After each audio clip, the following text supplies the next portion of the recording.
আসসালামু আলাইকুম দর্শক, যে বা যারা যেখান থেকে দেখছেন বা শুনছেন সকলকে ধন্যবাদ জানিয়ে শুরু করছি। দর্শক, প্রতিদিনের মতো আবারও আপনাদের মাঝে একটা ব্রেকিং খবর নিয়ে উপস্থিত হয়েছি। দর্শক, আজকের ব্রেকিং খবরটা হচ্ছে মোবাইল চার্জ দিয়ে গুম, বিস্ফোরণে চিকিৎসকের মৃত্যু। দর্শক, আর কথা না বাড়িয়ে আসুন মোবাইল চার্জ দিয়ে চিকিৎসকের মৃত্যুর এই শিরোনামে কালবেলা নিউজ কি লিখেছে। ময়মনসিংহ বিছানায় চার্জে রাখা মোবাইল বিস্ফোরণ হয়ে তারিকুল আলম নোমান নামে এক চিকিৎসকের মৃত্যু হয়েছে। তিনি ময়মনসিংহ মেডিকেল কলেজ হাসপাতালের অর্থোপেডিক্স বিভাগের সহকারী অধ্যাপক ছিলেন। শুক্রবার 27 সেপ্টেম্বর ভোরের দিকে ময়মনসিংহ নগরীর জমির মুন্সি লেন এলাকার তার নিজ বাসায় এই দুর্ঘটনা ঘটে। তারিকুল আলম নগরীর জমির মুন্সি এলাকার মৃত তাহের উদ্দিনের ছেলে। শুক্রবার ভোর রাত 4টার দিকে দগ্ধ অবস্থায় তাকে উদ্ধার করে ময়মনসিংহ মেডিকেল কলেজ হাসপাতালে নিয়ে গেলে চিকিৎসকরা তাকে মৃত ঘোষণা করেন।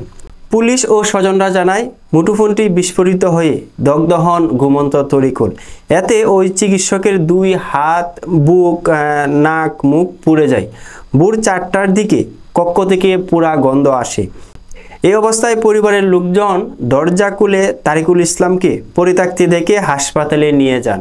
নিহতের ভাই তাশরিকুল আলম অতিরিক্ত জেলা ম্যাজিস্ট্রেটের কাছে ময়নাতদন্ত ছাড়া লাশ নেওয়ার আবেদন করেন। চিকিৎসক মৃত্যুর ঘটনায় পরিবারের পক্ষ থেকে কেউ কথা বলতে রাজি হননি। ময়মনসিংহ কোতোয়ালি মডেল থানার ওসি মোহাম্মদ শফিকুল ইসলাম খান জানান, রাত 1টায় ময়মনসিংহ মেডিকেল কলেজ হাসপাতালে প্রতিদিনের মতো অস্ত্রোপচার শেষে বাসায় ফিরেন চিকিৎসক।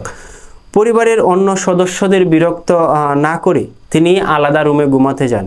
বিছানায় পড়ে থাকা মাল্টি প্লাগে নিজের ফোন চার্জ দিয়ে ঘুমিয়ে পড়েন। ওসি জানান, আমরা ধারণা করছি চার্জে থাকা অবস্থায় মোবাইল ফোনটি বিস্ফোরণ হয়ে ওই শরীরে আগুন ধরে যায়। পরিবারের সদস্যরা উদ্ধার করে হাসপাতালে নিলে চিকিৎসকরা মৃত ঘোষণা করেন। কী কোম্পানির মোবাইল ফোন ছিল তা জানা যায়নি। পরিবারের কোনো অভিযোগ না থাকায় লাশ হস্তান্তর করা হয়েছে। দর্শক, যেই নিউজটা আপনাদেরকে পড়ে শোনালাম খুবই বেদনাদায়ক একটা নিউজ।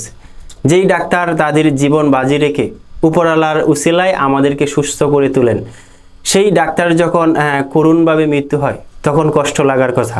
দর্শক, ময়মনসিংহ মেডিকেলের ডাক্তার উনি প্রতিদিনের মতো অস্ত্রোপচার শেষে যখন বাসায় ফিরেন তখন পরিবারের অন্য সদস্যদেরকে ডিস্টার্ব না করে উনি আলাদা রুমে ঘুমিয়ে পড়েন। তখন বিছানার পাশে থাকা মাল্টি প্লাগে ওনার মুঠোফোনটি চার্জে লাগিয়ে ঘুমিয়ে পড়ে। তখন মোবাইল বিস্ফোরিত হয়ে ওনার নাক, মুখ, বুক, হাত পা সবই পুড়ে যায়। তখন এই রুম থেকে যখন পুরা গন্ধ অন্য রুমে যাচ্ছিল তখন পরিবারের অন্য সদস্যরা রুমের ভিতর ঢুকে দেখে উনি দগ্ধ অবস্থায় পড়ে আছেন।